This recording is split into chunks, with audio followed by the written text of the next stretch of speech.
We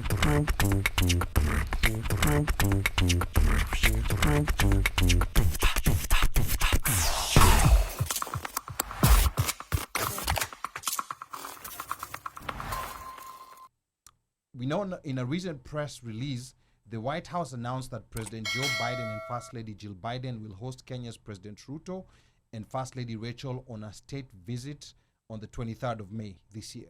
Now, this visit is to mark the 60th anniversary of Kenya-US diplomatic relations and commitment to advance peace and security, expand economic ties, and defending democratic values. Now, the two leaders will discuss ways to bolster cooperation on trade and investment, technological innovation, climate and energy, health, and security. Now, the press release concluded by saying that the visit will affirm that US-Kenya strategic partnership will further the vision set forth at the US-Africa's Leaders Summit. Now, we want to go, this is going to be right before the summer on May 23rd, a big state visit. Mike, there's a lot of questions regarding why President Ruto is being invited to an official state dinner. Now, before we get to this specific invite, maybe you can tell us, why are these state visits, these official state visits, considered a big deal? Or is this just for show? Okay. It's a big deal, but it's also for show. Mainly because when you're the invitee, you sort of have to look at one, who is being invited, what capacity that person or that individual is, right? It's akin to inviting somebody for dinner. Okay. Like a mama. If you invite her for dinner, it's on your own terms. Yeah. Ideally, that's what you're saying. And it means something. It does. Yeah. You're not just saying at we are BFFs, engage your box at ECG or no. There's something about it. There's a motive, and especially like now when it comes to countries, there's always a strategic reason. Yeah. It could be depending on who you are. But now he's talking from the U.S. perspective. No, from the U.S. perspective. Okay. Simply, from the U.S. perspective, there's something that the U.S. is trying to achieve. Yeah. Because remember, Kenya is strategically placed, is in a very interesting position geographically, right? Don't forget, the U.S. potentially nominated Kenya to lead a force to go to Haiti, right? So I think there are few things that the US wants to accomplish, and that is why they're being invited. You're being invited because it's a strategic move. There's certain interests. There's certain interests that the US has, and they're trying to not necessarily pitch or convince. They're telling you, Gade, it would be in your best interest to do XYZ. And that is what. We're going to get into the weeds of those reasons. Kenya is the most stable country in that region. Okay. Yes. I think Bandio may have something to say about that, but we'll get into the weeds. Kwa jirani kule hakuna stima, hakuna chakula. Mika. Shida tupu. We'll get into the weeds of this. Hawana umeme, hawana dola, hawana maji, hawana stima, hawana sukari.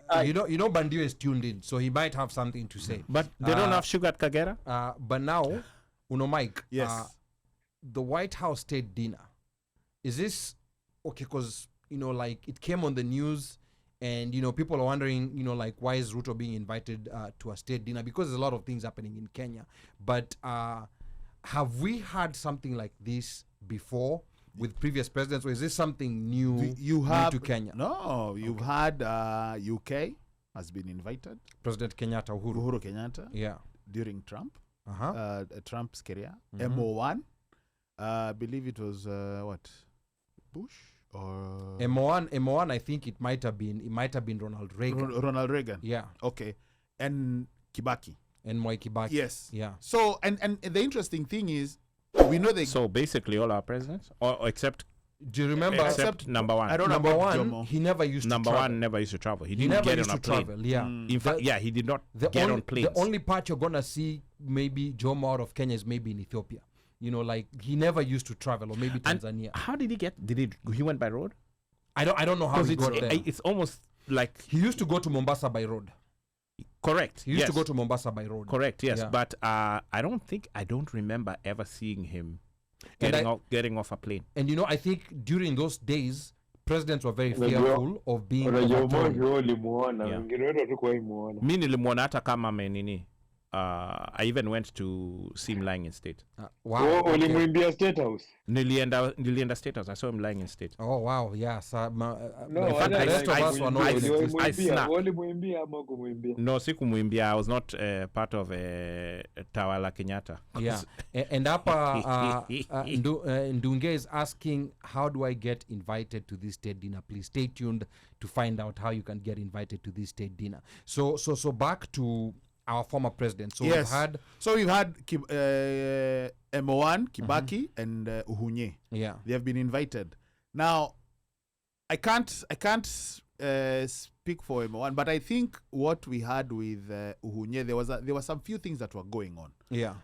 There was that there's a treaty or a deal that was The trade deal. The trade deal. The US-Kenya trade deal. that was to be permanent. Yeah, so that's where it was. I don't know whether that's where it was birthed or the idea had already been there. Yes. But they were coming to officialize it during the officialize it. No, the Was it trade ever deal. The officialized? trade deal started during Obama's time, but Obama didn't finish it. No, I think the trade deal started during Trump. No. Trump's time is when now Sasa they sat down. Well- but let's Well, research. we have Gemini, we have ChatGPT. Someone, Yes. the trade deal that was Trump's baby. Trump- that was Trump's baby. Trump was trying to get it done, but it actually started towards the end Well- of Obizi's term. we someone will confirm that for us. You know, I still insist Well, this was Trump's baby. Ile time watu But- walienda Obizi akienda Kenya na kina with all those billionaires. During the that's the birth of the Africa, trade deal. yeah, the Africa. You remember those African inis? No, that had nothing to Yeah. do with the permanent trade deal. Let's remember, you know, like there's certain agreements that countries can have, but those are, for example, AGOA. AGOA is a deal with African countries that has a sunset clause. A permanent trade deal is something entirely different. Only one African country has a permanent trade deal with the US, and the US doesn't have many of these. Isn't that Morocco? Morocco is the only Morocco is the country. only country, yeah. Yeah, they did, you know, like doing one with South Africa, ikakata. You know, like Ikagonga ukuta. ikagonga mwamba. You know, so the only trade deal, the only African country that has a Actually, a Ali, permanent you're trade right. deal with the US is You mentioned Morocco. ChatGPT. It's Yeah, Trump's of course. baby. Yes, Started in this was 2020. Trump's baby. This had nothing to do with Obama, because this is, we're talking about a permanent trade deal, and I think this is one of those things that that most people in Kenya, the average and even the above average, have not understood, you know, like the consequences So of that this was trade deal. So was the UK one the same time? The UK one the same time as Because remember Uhunye. the UK trade deal yeah. was almost it's almost like they were back to back, the UK trade deal and this one of the US.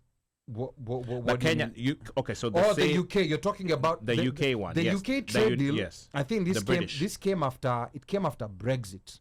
It's something that came after Okay. Brexit. Yeah. Okay. And I don't know whether it's a permanent one. I'm not very familiar with that UK one.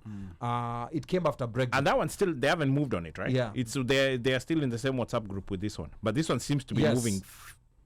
No, this one actually, what this one they're is on saying ice. is it started in 2020 with Trump, but then it was launched, I think it was revamped and launched as the Strategic Trade and Investment Partnership on July 14, 2022.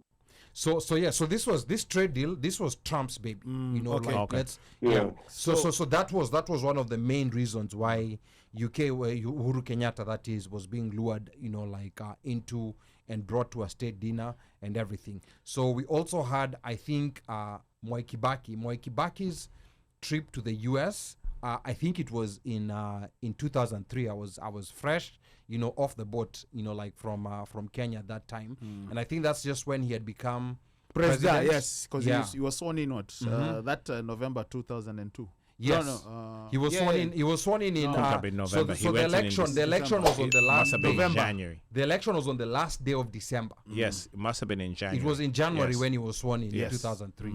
Yeah, and then Moi's trip was in 1980. He was still fresh. Remember at that time, you know, like Jomo had just passed. Jomo had just passed before the coup. and it, No, it, Moise was after 80. are you sure? Remember ndio alikuja na huko. No, but are you sure? That was 84. No. But was that Moy has visited the US? After. Oh, so you're saying the Moise White was House? the House US state mara dinner. mingi, Moise Understood. mara Yeah. moja. Understood. State dinner. Okay. The one that Ouko outshined Moy, Yes. that one was later. It was still during Reagan's time. Yeah. Yes. But in 1980, when Moy was still a rebel, you know, like he was still a rookie Yeah. president. Yes, I remember he came. Yeah. When he was still a rookie Yeah. president. And I think at that time, the Cold War was at its height. And I think America was just trying to establish, you know, like with this new Partners. president, Yeah. that we are still going to have Bases a partner. and all of that. Yeah, Yeah. And notice these things happen, you know, like when presidents are still fairly new. Because Ruto, you know, I mean, he was elected. I mean, it's barely over Over a year. over a year, 18 months. So it's still fairly new. August Yeah, 2022. Yeah. Jafika 2 years bado. So it's still fairly new. Yeah. When Moi was brought, he was still fairly new. When Kibaki was brought, he was still fairly new. Now, notice Uhuru was not brought when he was fairly new. You know why? Because Uhuru was the first president who I think boldly faced East. Because Yes. Kenya, we've always been subservient to the West. Whatever they say, we do. So I think that was also, you know, like an indirect message, you know, to President Kenyatta that we are not gonna tolerate this. But when Trump came in, you know, like he saw a gap with this trade deal, and I think with this trade deal they're trying to see, you know, like they're basically trying to counter China, and this is now my opinion. It's not said in fact. They're trying to do this to try to figure out how they're going to get, because China is now taking a lot of African business. So America is trying to position itself back, and Kenya is one of the experiments to see what they can strategically do in other sub-Saharan African countries.